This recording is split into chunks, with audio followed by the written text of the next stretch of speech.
Mi madre me llamó su sobrina cuando regresé de la universidad y vi a su joven prometido.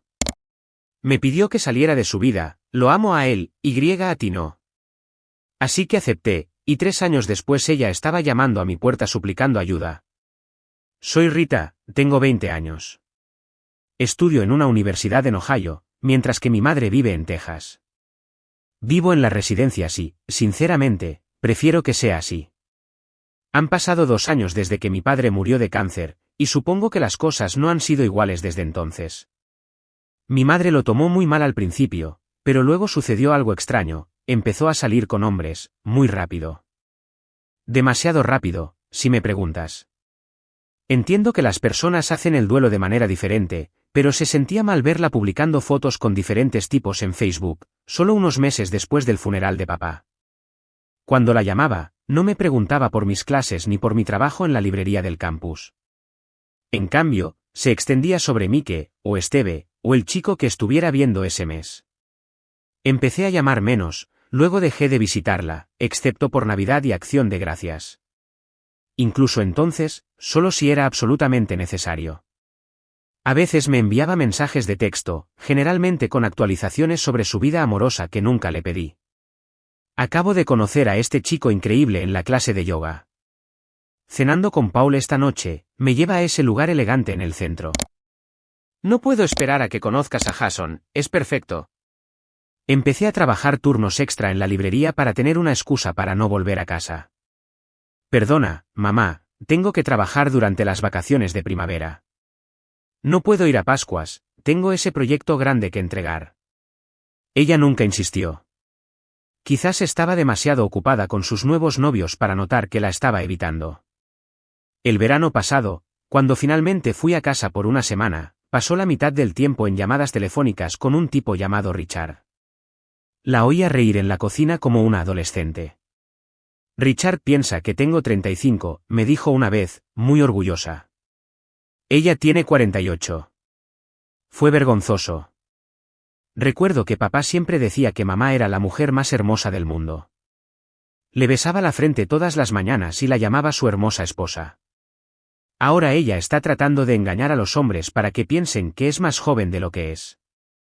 Me da náuseas. Los últimos meses, he sido mejor esquivando sus llamadas. Cuando me localiza, la conversación siempre sigue el mismo camino. ¿Cómo va la universidad, Rita? Bien. ¿Trabajando mucho? Sí, manteniéndome ocupada. Oh, olvidé decirte, conocí a este hombre maravilloso la semana pasada. Se llama Michael y tiene la sonrisa más encantadora. Y entonces me desconectaba hasta que terminaba de hablar. Inventaba alguna excusa para colgar, tarea, emergencia de compañera de piso, tenía que llamar a una amiga, cualquier cosa para terminar la conversación. Sé que debería estar feliz por ella. Sé que se siente sola. Pero es como si estuviera borrando a papá, todos esos años de matrimonio, todos esos recuerdos. Y ahora está actuando como una chica universitaria buscando al hombre perfecto. No está bien. Mi compañera de piso, Sara, cree que estoy siendo demasiado dura con ella. La gente lidia con la pérdida de manera diferente, dice siempre. Quizás salir con hombres la ayuda a sentirse menos sola. Quizás, pero a mí no me ayuda a sentirme mejor. Llevo 2 años en la universidad y, en ese tiempo, mamá probablemente ha salido con al menos una docena de chicos. Algunos duraron unas semanas, otros unos meses. Ninguno duró lo suficiente para que yo los conociera, lo cual está bien para mí. No quiero sentarme en una cena incómoda donde mamá pretende que todo es normal, mientras un extraño se sienta en la silla de papá. A veces me pregunto si ha olvidado cómo era cuando papá estaba vivo. Como veíamos películas juntos los viernes por la noche, como papá hacía sus chistes malos y mamá se reía de todos modos, como bailaban en la cocina cuando creían que no los veía. Esa es la mamá que recuerdo, no esta mujer que busca constantemente al próximo novio. He dejado de contarle sobre mi vida. Ella no sabe que me ascendieron en la librería. No sabe que estoy pensando en cambiar mi especialidad de negocios a psicología. No sabe que he estado yendo a terapia para lidiar con la muerte de papá y su repentino cambio de personalidad. Está demasiado ocupada siendo otra persona.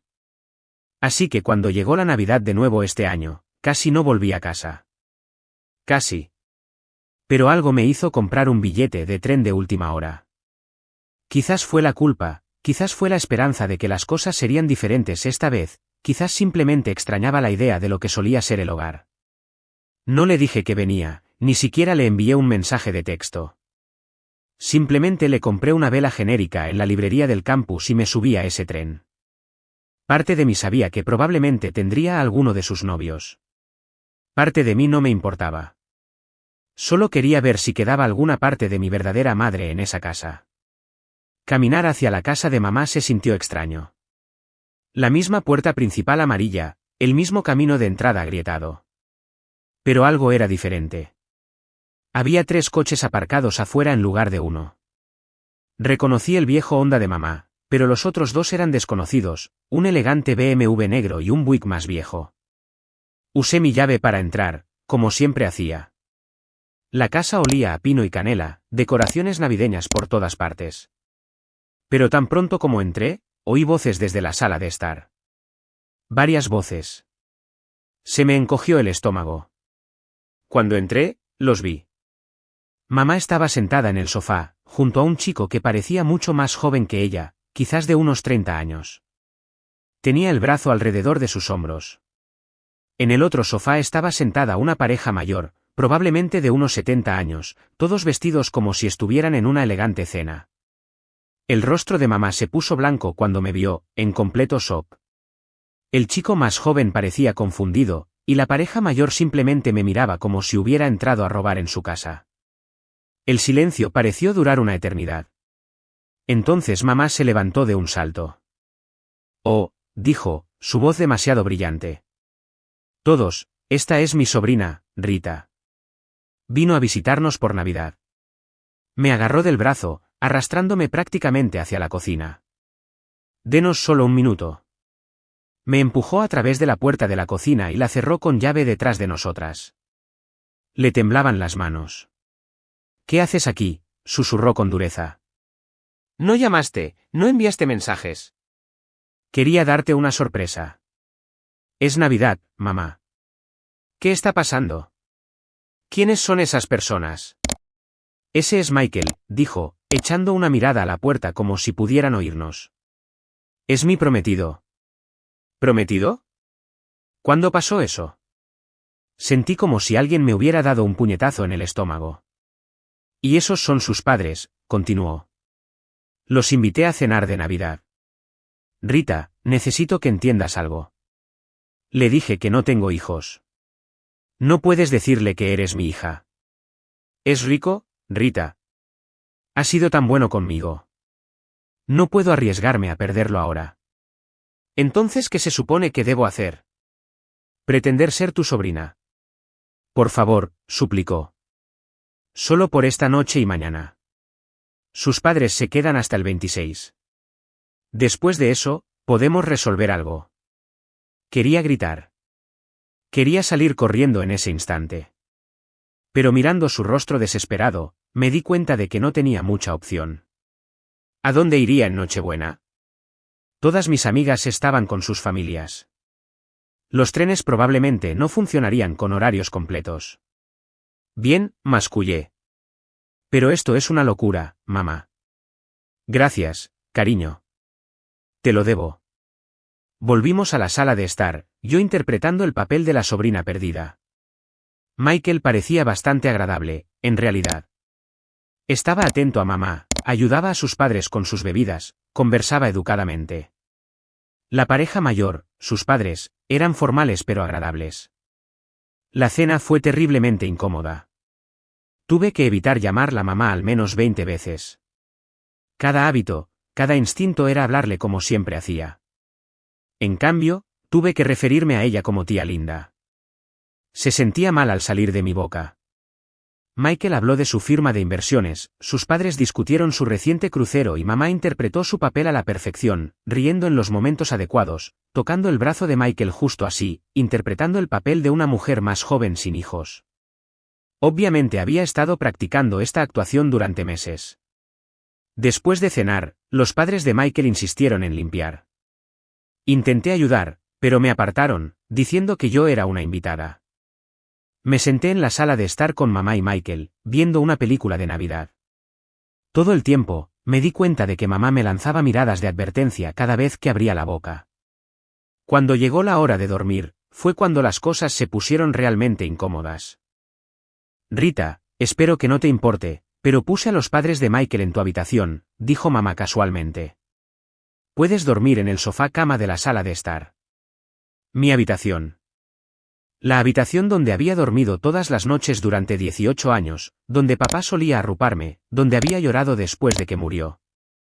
Y ahora pertenecía a extraños. Por supuesto, dije entre dientes. No hay problema. Me quedé despierta en ese sofá cama, escuchando cómo la casa se calmaba. Esta ya no era mi casa. Mamá la había convertido en un escenario para su nueva vida. Incluso mi dormitorio era solo otro accesorio. La mañana de Navidad fue un torbellino de sonrisas falsas y conversaciones cuidadosamente redactadas. Le di a mamá la vela que compré, y ella actuó como si fuera el regalo más considerado de la historia. Michael y sus padres tenían regalos envueltos que parecían caros bajo el árbol. Me sentí como una farsante sentada allí en pijama, mientras todos ellos parecían perfectos para una foto. Al mediodía, no pude soportarlo más. Inventé alguna excusa sobre la necesidad de volver a la universidad temprano para un grupo de estudio. Mamá intentó convencerme de que me quedara, pero pude ver el alivio en sus ojos cuando insistí en irme. En el tren de regreso al campus, miraba por la ventana el paisaje que pasaba. Había pasado la Navidad con mi madre y me sentía más sola que si me hubiera quedado en mi habitación vacía de la residencia. Había elegido una mentira por encima de nuestra relación. Había elegido a un extraño por encima de su propia hija. Mi teléfono vibró con un mensaje de texto de mamá. Gracias por seguirme la corriente. Eres una buena hija. Una buena hija. Casi me reí. Si era tan buena hija, ¿por qué sentía la necesidad de fingir que no existía? 2 semanas después, mi teléfono sonó mientras estudiaba para mi examen parcial de economía. El nombre de mamá apareció en la pantalla. Dudé antes de responder, mi dedo flotando sobre el botón de rechazar. Después de Navidad, no estaba segura de querer lidiar con cualquier nuevo drama que ella estuviera gestando. Hola, mamá. Rita, cariño, te llamo con noticias emocionantes. Michael y yo nos casamos. Mi libro de texto se me resbaló de las manos. ¿Cuándo? En 2 meses. Decidimos una boda en marzo. Ceremonia pequeña, nada lujoso. Esperé la inevitable trampa. Con mamá, siempre había una trampa. Qué bien, mamá. Las palabras se sentían como serrín en mi boca. Solo hay una pequeña cosa, dijo. Y ahí estaba. Lo vamos a mantener muy íntimo. Solo Michael, sus padres y yo. No habrá otros invitados. ¿Y yo? Silencio al otro lado. Luego, con una voz que no sonaba en absoluto a la de mi madre, dijo, no puedo invitarte, Rita. Michael todavía no sabe de ti. Si apareces, arruinará todo. Arruinar todo, repetí lentamente. Que tu hija aparezca en tu boda arruinaría todo. Por favor, no seas dramática. ¿Entiendes la situación? Necesito mantener la imagen que he creado. ¿Y qué le dirás a la gente? ¿A tus parientes? ¿A la familia de papá? Notarán que falto en las fotos de tu boda. No voy a publicar ninguna foto. Michael no es muy activo en las redes sociales de todos modos, y no planeo presentarlo a la familia extendida por un tiempo. Es mejor así. Mejor para quién, quería gritar. Pero en lugar de eso, simplemente suspiré profundamente. Haz lo que quieras, mamá. No seas así. Esto se trata de mi futuro, mi felicidad. Ya eres adulta, deberías entenderlo. Colgué. Simplemente presioné el botón de finalizar llamada y me quedé sentada en mi habitación de la residencia, mirando los problemas de economía en los que había estado trabajando. Los números se mezclaban. Mi compañera de piso, Sara, entró de su clase de la tarde. ¿Estás bien? Pareces como si alguien te hubiera dicho que tu perro murió. Mi madre se casa. No estoy invitada. Sara dejó caer su mochila. ¿Qué? Eso es una locura. ¿Por qué no? Le expliqué todo el lío, la mentira de la edad, la hija oculta, la farsa de Navidad. Sara escuchaba con la boca cada vez más abierta. Tu madre ha perdido la cabeza, dijo finalmente. ¿Quién miente sobre tener un hijo? Eso es un problema de identidad serio. Me encogí de hombros. Quizás simplemente necesita esto. Quizás este matrimonio es su forma de empezar de nuevo por completo. Pero a costa tuya, Rita. Eso no es normal. Normal. Nada en mi relación con mamá había sido normal desde que papá murió. Este era solo el último capítulo de su gira de reinvención. Los 2 meses siguientes pasaron como un borrón. Me dediqué a mis estudios, trabajé turnos extra en la librería y traté de no pensar en mamá planeando una boda a la que no asistiría. De vez en cuando, me enviaba mensajes de texto aleatorios. Elegí el vestido, simple pero elegante. La madre de Michael me está ayudando con las flores. No puedo esperar a ser la señora Davidson. Dejé de responder. ¿Qué sentido tenía? El día de la boda, me encontré navegando por la página de Facebook de mamá. Sin fotos de la boda, sin anuncio, nada. Era como si el matrimonio no hubiera sucedido en absoluto. Revisé Instagram, Twitter, incluso LinkedIn. Silencio total. Una semana después, todavía nada en las redes sociales. Casi la llamo para asegurarme de que realmente lo había hecho. Pero entonces me detuve. Si ella quería que supiera algo sobre su vida, me lo diría.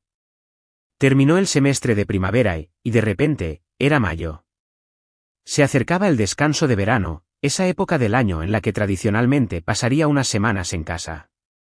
Pero la casa ya no se sentía como mi hogar. Cuando mamá llamó una semana antes de mis exámenes finales, casi no respondí. Rita, soy yo. En realidad estoy cerca de tu universidad en este momento. ¿Podemos vernos? Necesito hablar contigo en persona. Se me revolvió el estómago. Las conversaciones en persona con mamá últimamente significaban malas noticias. De acuerdo. Hay una cafetería en la calle principal llamada The Bean Counter. Llegué primero, pedí un café que realmente no quería, y esperé. Mamá llegó 15 minutos después, con aspecto nervioso. Había perdido peso. Su anillo de bodas brillaba en su dedo, una simple alianza de oro que nunca antes había visto. ¿Te casaste?, dije cuando se sentó. Sí. Fue hermosa. Pequeña, como dije. Me alegro por ti. Se inquietó con su taza de café. Rita, necesito preguntarte algo.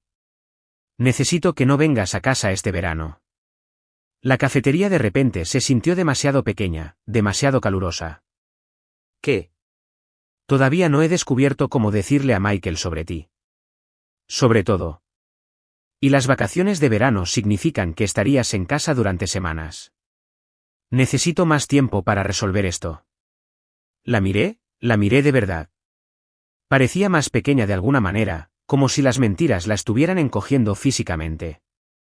¿Entonces qué estás diciendo? ¿Nos tomamos un descanso? Como un descanso en nuestra relación. Solo temporal. Hasta que resuelva las cosas. ¿Y si no resuelves las cosas? ¿Y si decides que es más fácil seguir mintiendo? No respondió. Eso fue respuesta suficiente. Me levanté, mi silla raspó contra el suelo. Lo estás eligiendo a él por encima de mí. Rita, por favor, no. Mamá, te hice una pregunta. ¿Estás eligiendo a tu nuevo esposo por encima de tu hija? Me miró entonces, me miró de verdad. Y por un segundo, pensé que podría entrar en razón. Luego dijo, sí. Lo siento, pero sí. Lo amo, Rita, y no sé si te amo de la misma manera ya. Las palabras me golpearon como un golpe físico. Agarré mi mochila, tiré un billete de $5 sobre la mesa por mi café y salí. No miré hacia atrás.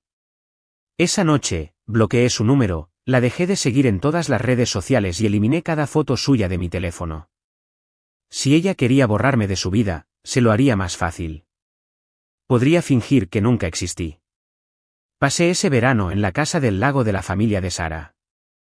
Sus padres me trataron como a su propia hija, probablemente porque Sara les había contado lo que sucedió. No hicieron preguntas, simplemente se aseguraron de que tuviera suficiente protector solar y alguien con quien hablar si lo necesitaba. 3 años. Eso fue lo que tardé en terminar la universidad, graduarme con honores en psicología, encontrar un trabajo decente en un centro comunitario de salud mental y alquilar mi propio apartamento en Columbus. 3 años construyendo una vida sin mi madre en ella. 3 años de silencio. Me había convencido de que estaba mejor. La terapia ayudó, al igual que mi trabajo donde veía a otras familias navegar por sus propias disfunciones. Comparado con algunas de las historias que escuché, mi situación no parecía tan mala. Una madre que eligió a un hombre por encima de su hija. Al menos no era abusiva ni adicta, simplemente estaba ausente. Mi apartamento era pequeño pero mío. Una habitación, una cocina diminuta y una sala de estar que funcionaba tan bien como mi oficina. Lo había amueblado con hallazgos de segunda mano y compras de IKEA. No había fotos familiares en las paredes, excepto una de papá y yo de cuando tenía 10 años. Me está enseñando a montar en bicicleta, ambos sonriendo como idiotas. Esa es la única conexión con mi pasado que me permití. La llamada llegó un martes cualquiera de octubre. Estaba preparando la cena, ramen con huevo, algo lujoso para mí, cuando sonó mi teléfono con un número que no reconocía, pero el prefijo me resultaba familiar. Algo me hizo responder en lugar de dejar que fuera al buzón de voz. Rita, soy la tía Joyce, la prima de mamá. No había hablado con ella ni siquiera podía recordar cuándo, años antes de que papá muriera. Oh, hola, tía Joyce. Esto es inesperado. Sonaba incómoda. Siento molestarte, cariño. Intenté localizar a tu madre primero, pero, bueno, me llamó hace unas semanas pidiendo dinero.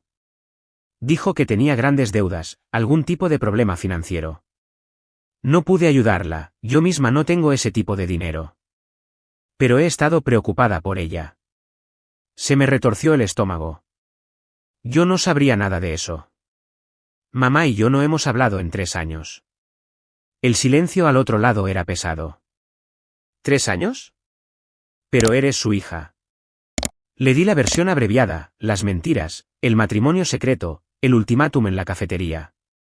Joyce escuchó sin interrumpir, ocasionalmente haciendo pequeños sonidos de incredulidad. No tenía ni idea, dijo finalmente. Lo siento mucho, Rita. Esa no es la Linda con la que crecí. Después de colgar, intenté sacar la conversación de mi mente. Los problemas de mamá ya no eran mis problemas. Había tomado esa decisión hacía 3 años, al salir de esa cafetería. Pero algo me molestaba, la petición de dinero, la desesperación que Joyce había escuchado en la voz de mamá. 2 semanas después, mi teléfono volvió a sonar. Número desconocido. Contra mi mejor juicio, respondí.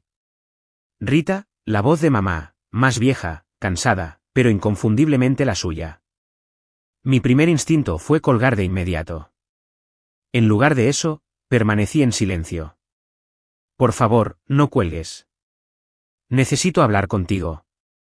¿Podemos vernos? ¿Solo para un café? Pensé en decir que no, en colgar y bloquear también este número. Pero algo en su voz, una fragilidad que nunca antes había escuchado, me hizo detenerme. No en mi apartamento. Hay una cafetería en el centro llamada Rusty's. Mañana a las 3. Cuando la vi al día siguiente, el cambio me sorprendió. Mamá parecía haber envejecido una década en 3 años. Tenía mechas grises en el pelo que no había notado antes, y su ropa, marcas de diseñador que siempre había favorecido, parecía gastada y pasada de moda. Se sentó con los hombros encorvados, agarrando una taza de café como si la mantuviera caliente. ¿Te ves bien?, logró una sonrisa débil. Independiente. Como una adulta. Estoy orgullosa de ti. Ahórratelo. ¿Qué quieres? Respiró hondo. Lo siento. Lo siento mucho por todo. Por Navidad, por la boda, por elegir a Michael por encima de ti. Tenías razón en todo. Esperé. Tenía que haber algo más. Michael me engañó. Todos esos préstamos que saqué a mi nombre, dijo que eran para su negocio, oportunidades de inversión. Tenía todos estos documentos, proyecciones, todo parecía legítimo. Pero era todo falso. El dinero iba a su novia. Mis cejas se levantaron. ¿Novia? Tiene 22 años. Vive en Florida. Llevaba con ella más de un año antes incluso de conocerme a mí. Me enteré hace 6 meses. Se llevó el dinero y huyó. Literalmente. Me dejó con $180.000 de deuda. La cifra me sorprendió. ¿Cómo es posible? Múltiples préstamos. Préstamos personales, hipotecas de segunda, tarjetas de crédito. Los bancos están amenazando con embargarme. Podría perder la casa. La casa de papá. La casa en la que crecí, donde él pasó sus últimos días, donde mamá había entretenido a sus novios mientras yo estaba fuera en la universidad, donde había organizado cenas falsas de Navidad para engañar a su joven esposo. ¿Por qué me cuentas esto? Necesito ayuda, Rita. Necesito pagar algunos de estos préstamos, o se lo llevarán todo. He solicitado trabajos, pero a mi edad, con tanta deuda, es difícil. Ya he tenido que vender mi coche, la mayor parte de mis joyas. Estoy viviendo de tarjetas de crédito. Sentí algo que no esperaba. No piedad exactamente, pero una especie de triste reconocimiento. Aquí estaba mi madre, destruida por la misma mentira que había creado. La fachada de joven esposa había atraído exactamente el tipo de hombre que explotaría a una mujer que intentaba retroceder en el tiempo. No puedo ayudarte, mamá. Aunque quisiera, no tengo ese tipo de dinero. Y sinceramente, después de lo que me hiciste, no te ayudaría aunque lo tuviera. La dejé allí en la cafetería, llorando sobre su café frío. En las semanas siguientes, me llamó y me envió mensajes de texto constantemente. Al principio pidiendo dinero, luego exigiéndolo, luego amenazándome. Dijo que me arrepentiría de no ayudarla, que yo era responsable de que perdiera la casa, que era una hija terrible a la que no le importaba si su madre terminaba en la calle. Guardé cada mensaje, cada correo de voz. Finalmente, tuve suficiente. Consulté con un abogado que me ayudó a redactar una carta de cese y desistimiento. La envié a su dirección de correo electrónico, advirtiéndole sobre las leyes de acoso y las posibles consecuencias si continuaba contactándome. El hilo se detuvo. Por un tiempo, hubo silencio. 3 meses después, la tía Joyce volvió a llamar.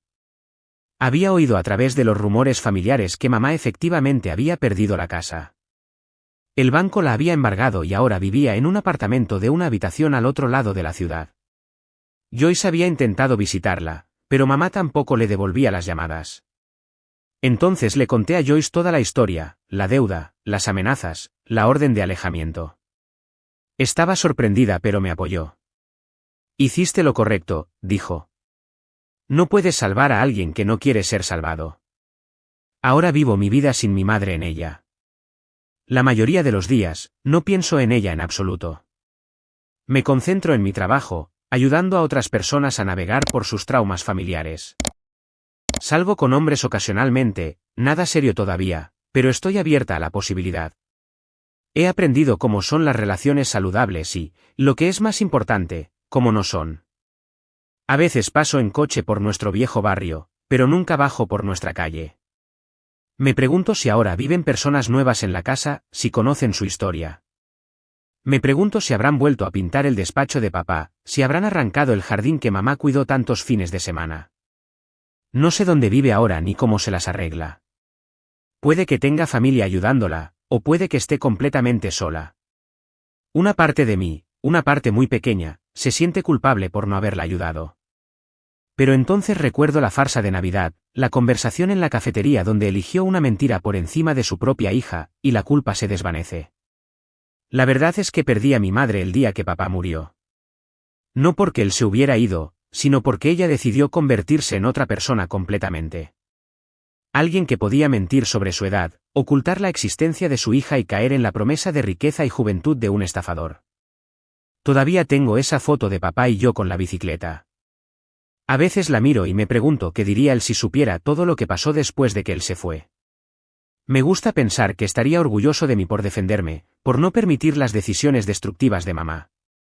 Quizás algún día mamá encontrará el camino de regreso a la persona que solía ser. Quizás algún día llamará, no porque necesite algo, sino porque realmente quiere reconstruir nuestra relación. Quizás algún día volvamos a tomar café, y ella será mi verdadera madre en lugar de la extraña desesperada en la que se convirtió. Pero hasta entonces, estoy construyendo mi propia vida, tomando mis propias decisiones y aprendiendo que a veces lo más saludable que puedes hacer es dejar que las personas enfrenten las consecuencias de sus acciones, incluso si esa persona es tu madre, incluso si esa persona es familia. Porque familia no debería significar aceptar mentiras, manipulación y abandono emocional. Familia debería significar honestidad, apoyo y amor incondicional. Mamá olvidó eso. Yo no, y por eso todavía tengo la foto de papá en mi pared, y por eso duermo tranquila por la noche, sabiendo que tomé la decisión correcta.